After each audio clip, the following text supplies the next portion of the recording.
بسم اللہ الرحمن الرحیم. ناظرین السلام علیکم. میں ہوں آپ کا میزبان صابر شاکر وفاقی دارالحکومت اسلام آباد سے کچھ تازہ ترین اطلاعات. لیکن سب سے پہلی خبر ہم شیئر کریں گے تل ابیب، اسرائیل، یروشلم سے، بیت المقدس سے، کیونکہ مشرق وسطیٰ میں اس وقت بہت بڑی لڑائی لڑی جا رہی ہے اور خاص طور پہ اسرائیل کے ساتھ جو کچھ ہوا ہے، ایک سڈن اور سرپرائز جو حملہ ہوا،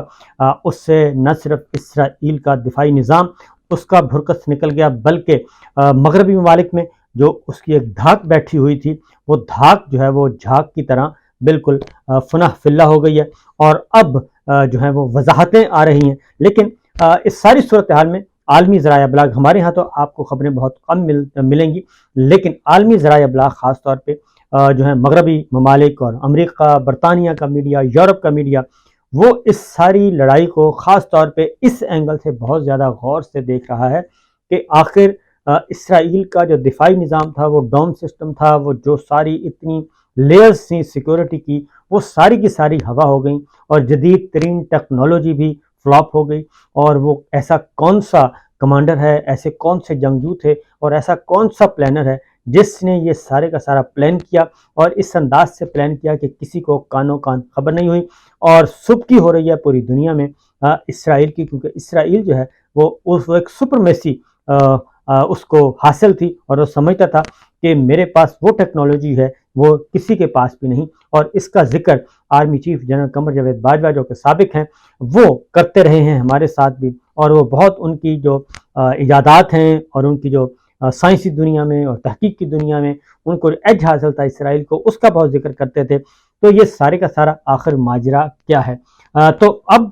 سٹوریز جو ہو رہی ہیں، جو کہاں اس وقت جو مین سٹوری ہے وہ ہے کہ وہ کون سا کمانڈر ہے اور اس کی کیا ایبیلٹی ہے اور وہ اس نے سارا کیسے پلان کیا. یہ ہیں جی حماس کی القسام بریگیڈ کے سربراہ ہیں، محمد زیف ان کا نام ہے. یہ ہیں کون؟ بی بی سی نے ایک سٹوری کی ہے اور باقی بھی کر رہے ہیں. وائس آف امریکہ بھی اس کو دیکھ رہا ہے، Washington time, new York Times دیکھ رہا ہے، واشنگٹن پوسٹ سارے کے سارے عالمی ذرائع ابلاغ اس پہ لگے ہوئے ہیں. کہ تو ایک جو بہترین مجھے نظر آیا وہ ایک ہے جی کہ گزشتہ ماہ کہتے ہیں کہ فلسطینی جنگجوؤں کی ایک ویڈیو ریکارڈنگ میں اسرائیل کو خبردار کیا گیا تھا کہ اگر اس نے حماس کے مطالبات تسلیم نہ کیے تو اسے بھاری قیمت ادا کرنا پڑے گی. یعنی آڈیوز پیغام جو تھے، آڈیو ویڈیوز پیغام جو ہے وہ آ رہے تھے اور ان کو بتایا جا رہا تھا. اس ویڈیو پیغام میں محمد زیف کی آواز تھی اور جو حماس کے عسکری بازو کے رہنما ہیں. محمد زیف اسرائیل کو مطلوب افراد کی فہرست میں اول نمبر پہ تھے، یعنی کہ موسٹ وانٹڈ تھے محمد زیف. انہوں نے 7 سال بعد اپنی خاموشی توڑی اور 7 سال وہ بالکل خاموش رہے. لیکن جب اسرائیل نے حماس کی اس دھمکی پر کان نہیں دھرے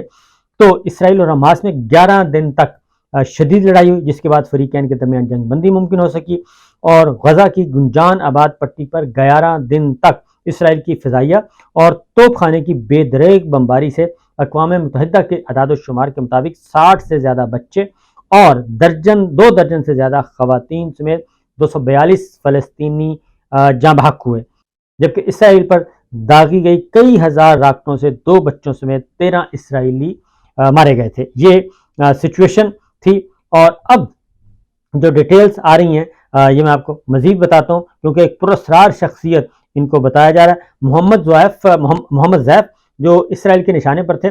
ہلاک ہونے والوں میں شامل نہیں تھے. یہ بی بی سی کی رپورٹ ہے کہ اس وقت بچ جائے گئے تھے. نیو یارک ٹائمز نے اسرائیل کی فوج کے ترجمان ہدائی کے حوالے سے اطلاع دی کہ 11 دن طویل اس لڑائی میں اسرائیل کو پوری کوشش تھی کہ وہ محمد زیف کو ہلاک کر دے، لیکن اسے کامیابی حاصل نہیں ہو سکی. بی بی سی کو اسرائیل کی فوج نے بتایا تھا کہ اس لڑائی کے دوران کم از کم 2 مرتبہ ان کو نشانہ بنانے کے لیے کارروائی کی گئی تھی اور اس ناکام کارروائی میں محمد زیف ایک بار پھر بچنے میں کامیاب ہو گئے. گزشتہ 2 دہائیوں میں 11 مرتبہ محمد زیف پر اسرائیل کی طرف سے قاتلانہ حملے کرائے جا چکے ہیں. مشرق وسطیٰ میں دفاعی امور کے ماہر میتھولیٹ نے بی بی سی کو بتایا کہ اسرائیل کے پاس حماس کی ایسی شخصیات کی فہرست موجود ہے جنہیں وہ حماس کی دفاعی قوت کے لیے بہت اہم سمجھتے ہیں. اس فہرست میں محمد زیف جو ہیں وہ سر فہرست ہیں. زیف کے بارے میں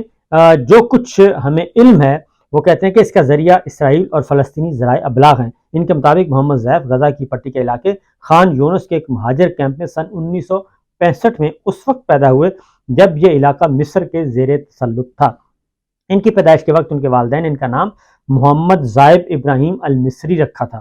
اور لیکن اسرائیل کے مسلسل فضائی حملوں سے بچنے کے لیے خانہ بدوشی کی زندگی اپنانے کی وجہ سے ان کا نام زیف پڑ گیا، اور عربی زبان کے لفظ زیف کا مطلب ہے مہمان، اور اسرائیل اور فلسطین کی خوفناک لڑائیوں میں گزرنے والے ان کے بچپن کے بارے میں بہت کم معلومات دستیاب ہیں۔ اور حماس کی تنظیم جب 1980 میں قائم ہوئی تو اس وقت محمد زیف جوان ہوں گے، اور اسرائیل کے خلاف مسلح مزاحمت کا عزم رکھنے والے زیف جلد ہی حماس کے عسکری بازو عزد الدین القسام بریگیڈ میں اہمیت اختیار کر گئے۔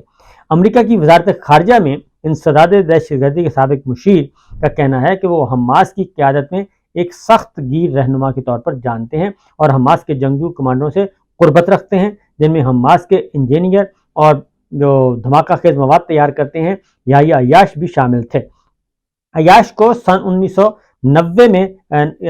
میں اسرائیل کی مسافر بسوں میں ہونے والے خودکش حملوں کا سلسلہ کا ذمہ دار ٹھہرایا جاتا ہے۔ اسرائیل نے 1996 میں ان کو قتل کروا دیا، لیکن اس کے بعد بھی اسرائیل میں خودکش حملوں کا سلسلہ جاری رہا۔ عیاش کی سرپرستی میں زیف کو بدلہ لینے کی کئی کارروائیوں کا ذمہ دار قرار دیا جاتا ہے، اور اس کے علاوہ ان پر بہت سی دیگر کارروائیاں میں ملوث ہونے کا بھی الزام ہے۔ ان کارروائیوں میں زیف کا حماس میں اثر و رسوخ اس قدر بڑھتا گیا کہ سن 2002 میں حماس کے بانیوں میں شامل صلاح الدین شہادہ کی ہلاکت کے بعد انہوں نے حماس کے عسکری بازو کی قیادت سنبھال لی، اور زیف کو حماس کے مقامی طور پر تیار کردہ اقسام راکٹ اور غزہ کے نیچے بچھائی جانے والی زیر زمین سرنگوں کا خالق تصور کیا جاتا ہے۔ یہ اس کی ایکسپرٹیز ہے جی،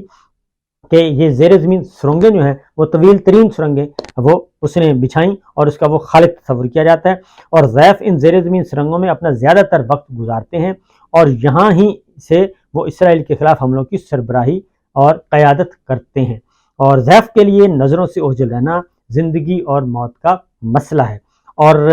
اس صدی کی پہلی دہائی میں اسرائیل نے ان کو قتل کرنے کی 4 مرتبہ کوشش کی، جن سے وہ بچنے میں کامیاب ہو گئے، لیکن اس دوران انہیں کچھ شدید زخم آئے۔ اسرائیل کو حاصل معلومات کے مطابق ایک حملے میں ان کی ایک آنکھ اور جسم کا ایک اور عضو ضائع ہو گیا۔ اسرائیل کی فوج کے خفیہ ادارے کے سربراہ نے سن 2006 میں زیف کے گھر پر فضائی حملے میں ان کے شدید زخم ہونے کی تصدیق کی تھی۔ اسرائیل فوج کے ایک ریٹائرڈ جنرل نے BBC کو یہ بھی بتایا کہ لوگوں کا خیال تھا کہ وہ اس کے بعد کبھی بھی حماس کے فوجی منصوبہ سازوں کی حیثیت سے کام نہیں کر سکیں گے، لیکن زیف صحت یاب ہو گئے، اور ان کی آنکھ ضائع ہو گئی، اور ان ناکام قاتلانہ حملوں سے ان کی ساکھ اور بہتر ہو گئی، اور اپنے دشمنوں میں ان کو 9 زندگیوں والی بلی کی شہرت حاصل ہو گئی، یعنی 9 حملوں میں وہ بچے۔ اور زیف چھٹا قاتلانہ حملہ 2014 میں غزہ پر اسرائیل کی کارروائی کے دوران ہوا۔ اسرائیل نے غزہ کے محلے شیخ رضوان میں زیف کے گھر کو نشانہ بنایا، جس میں ان کی بیوی اور ان کا شیخہ بچہ بھی مارے گئے۔ اسرائیل کا خیال تھا کہ اس نے محمد زیف کو بھی ہلاک کر دیا، لیکن وہ اس وقت گھر پر موجود نہیں تھے۔ اس حملے کے فوری بعد حماس کی طرف سے بیان دیا گیا کہ وہ زیف خیریت سے ہیں اور فوجی کارروائیوں کی قیادت کر رہے ہیں، اور فوجی اور سیکورٹی ماہرین کے خیال میں اسرائیل کی فوجی کارروائیوں میں زیف کے بچنے کی بڑی وجہ ان کا جدید دور کے مواصلات کے ذرائع استعمال کرنے سے گریز ہے، یعنی وہ ایسا کوئی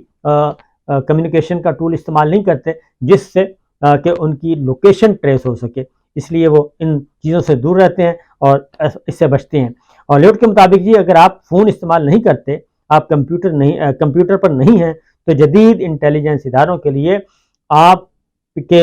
کے لیے مشکلات پیدا کرنا بہت مشکل ہو جاتا ہے، اور کہ ان کو یہ معلوم ہو سکے کہ آپ ہیں کہاں۔ لہٰذا موبائل فون سے بچنا چاہیے، لیپ ٹاپ سے بچنا چاہیے، اور یہی آپ کو مرواتے ہیں۔ اسرائیل کی کیونکہ جتنے ہمارے پاکستان میں بھی جتنے بیچارے اس وقت سیاسی قیدی گرفتار ہو رہے ہیں، وہ بھی اسی لوکیشن سے ہو رہے ہیں کہ کسی نہ کسی طریقے سے آپ ٹویٹر یوز کرتے ہیں، واٹس ایپ یوز کرتے ہیں، فیس بک یوز کرتے ہیں، انسٹاگرام یوز کرتے ہیں، کچھ بھی کرتے ہیں تو وہ لوکیشن کسی نہ کسی طریقے سے ٹریس ہو جاتی ہے۔ تو یہی کچھ ادھر ہو رہا ہے۔ اسرائیل کی انٹیلیجنس کے سابق سربراہ نے یہ بھی کہا کہ حماس کی سرنگوں کی گہرائی، انٹیلیجنس کی پرانی اور ناقص معلومات اضافی جانی نقصان ہونے کا خدشہ اور گولہ بارود کا نہ پھٹنا ایسی چند وجوہات ہیں جن کی بنا پر زیف اب تک بچتے رہے، یعنی کہ وہ ایسی سرنگیں کھودتے ہیں جہاں تک جو ہیں ہتھیار ان کو نشانہ نہیں بنا سکتے اور ان کی لوکیشن بھی معلوم نہیں ہو سکتی۔ غزہ میں جنگ بندی سے ایک دن قبل حماس کے ایک اہلکار نے امریکی خبر رساں ادارے کو بتایا کہ زیف حماس کی فوجی کارروائیوں کی قیادت کر رہے ہیں۔ یہ ہے وہ سچویشن جو کہ اس وقت درپیش ہے جناب اسرائیل کو اور ان کے تمام فوجی کمانڈروں کو، ان کی فوج کو، اور اس کی وجہ یہ ہے کہ یہ بہت بڑی جو تھی ایک ہوا تھا ناکامی ہوئی ہے اور ایک کمانڈر نے کی ہے۔ اب آتے ہیں ذرا سچویشن پہ، اس ساری صورتحال پہ اسرائیل کے اندر بھی پھوٹ پڑی ہوئی ہے، اور اسرائیلی رکن اسمبلی ہیں عفر کسیف، انہوں نے یہ کہا ہے، اسرائیلی رکن اسمبلی نے کہا ہے کہ بنیامین حکومت کو فلسطین کے حملوں سے متعلق آگاہ کیا گیا تھا اور فلسطینی سرزمین پر غیر قانونی قبضے کے نتیجے میں حملوں کا بتایا گیا تھا، اور حکومت کو کہا تھا، نیتن یاہو کی حکومت کو انہوں نے کہا تھا کہ جو فلسطینیوں سے روا سلوک نہ بدلا تو صورتحال خراب ہو سکتی ہے، یعنی اتنا ظلم مت کریں کہ معاملات ہاتھ سے نکل جائیں، اور یہ آگاہ کیا جا رہا تھا۔ یہ لوگ کون کر رہے تھے؟ جو پلز پہ نظر رکھتے ہیں، کہ میں یہی کہتا ہوتا ہوں پاکستان میں بھی، کہ پاکستان میں بھی ایک حد سے آگے ظلم پہ نہیں بڑھنا چاہیے، اور جب ظلم بڑھتا ہے تو پھر جو لوگ ہیں وہ پھر ہر چیز سے بے خوف ہو جاتے ہیں۔ تو یہی اسرائیلی رکن اسمبلی کہہ رہے ہیں کہ ہم نے آگاہ کیا تھا نیتن یاہو کی حکومت کو کہ اتنا ظلم نہ کریں، ایسا سلوک نہ کریں فلسطینیوں سے، صورتحال خراب ہو جائے گی، اور اسرائیل کی جو فاشسٹ حکومت فلسطینیوں کے قتل عام کی حمایت کرتی ہے۔ یہ اسرائیلی رکن اسمبلی کے الفاظ ہیں کہ وہ یہ کہہ رہے ہیں کہ اسرائیل کی فاشسٹ حکومت فلسطینیوں کے قتل عام کی حمایت کرتی ہے، اسرائیلی حکومت نسل کشی پر کام کر رہی ہے، اسرائیلی وزیر اعظم کو اسرائیلی شہریوں کی جانوں کی پرواہ نہیں، اور تل ابیب نیتن یاہو صرف اپنے مفاد کے لیے کام کر رہے ہیں۔ یہ اب اندر سے بھی معاملات اس طریقے سے آ رہے ہیں، لڑائی بدستور جاری ہے جی، اور سنگین ترین طریقے سے جاری ہے، اور بہت زیادہ حملے ہو رہے ہیں، بہت سارا نقصان، اور جانی نقصان بہت زیادہ ہو رہا ہے، اور خاص طور پہ اب اسرائیل نے جو حملے کیے ہیں اس میں شہری بہت زیادہ نشانہ بن رہے ہیں، اور یہی سب کچھ ہو رہا ہے۔ تو میں نے کہا کہ آپ سے میں ذرا یہ بتا دوں کہ سارے کے سارے ذرائع ابلاغ، مغربی ممالک اور مغربی میڈیا، یورپن میڈیا، یہ سب کچھ اسی میں سٹوری کر رہا ہے، اور سب کی نظریں اسرائیل پہ ہیں، جس پہ ایک جنگجو گروپ جو ہے، اور ایک معمولی سے ایک عام کمانڈر نے جو کہ تربیت یافتہ بھی نہیں ہے، اس نے یہ پلان کیا، اور پلان کر کے اسرائیل کے سارے نظام کی اس کی وجہ یہ ہے، قلعی اس لیے بھی کھل گئی ہے کہ اندر بہت زیادہ اس وقت خوف پایا جاتا ہے، کیونکہ اپنے شہریوں کو یہ بتایا تھا اسرائیل کی گورنمنٹ نے کہ جناب ہم بالکل سیکورٹی پروف ہیں اور ہم تک کوئی نہیں پہنچ سکتا، لیکن یہ جو حملہ ہوا ہے یہ بہت ہی خطرناک ہے۔ اجازت دیجیے، اللہ حافظ۔